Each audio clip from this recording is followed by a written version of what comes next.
रखियो गला झूले दमादम मस्त कलंदर अली दम मेरा बाबू छे छबीला में तू नाचूंगी।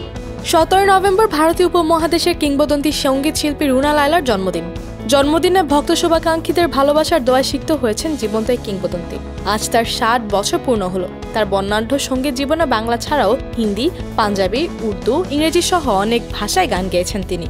তার গাওয়া অন্যতম দর্শকপ্রিয় গান দমাদম মাস্ত ক্যালেন্ডার। এই গানে রুনা লায়লা মাতালেন কোক স্টুডিও বাংলা। রুনা লায়লার জন্মদিন উপলক্ষে কোক স্টুডিও বাংলা গতকাল রাত 8:30টায় গানটি প্রকাশ করেছে। আর এই গান দিয়েই কোক স্টুডিও তৃতীয় মৌসুমের ইতি ঘটেছে। গানটি নিয়ে রুনা লায়লা বলেন, মাস্ত ক্যালেন্ডার সবসময় আমার হৃদয়ের খুব কাছে একটি গান। নতুনভাবে তরুণ শিল্পীদের সঙ্গে আবারও গানটি গাইতে পেরে আমি আনন্দিত। প্রজন্ম পরম্পরায় গানটি নতুনভাবে ফিরে আসা আমাকে আনন্দ দিয়েছে। গানটি প্রযোজনা করেছেন অর্ণব এবং সুরকার ও প্রযোজক অদিত রহমান। কোক স্টুডিও বাংলা জানিয়েছে, গানটিতে চিরায়ত কাওয়ালির আধ্যাত্মিক সুর, বাংলা লোকজ ভাব ও আধুনিক সঙ্গীতের মিশ্রণ ঘটেছে। গানের শুরুতে হাসন রাজার একটি গানের অংশবিশেষ গেয়েছেন মাখন মিয়া। এরপর সুফি ঘরানার গভীরতা, লোকজ ছন্দ ও সমসাময়িক বাদ্যযন্ত্র যুক্ত হয়েছে। গানটিতে ফোয়াদ নাসের বাবু সহ কোক স্টুডিও বাংলার নতুন প্রজন্মের শিল্পীরাও অংশ নিয়েছেন।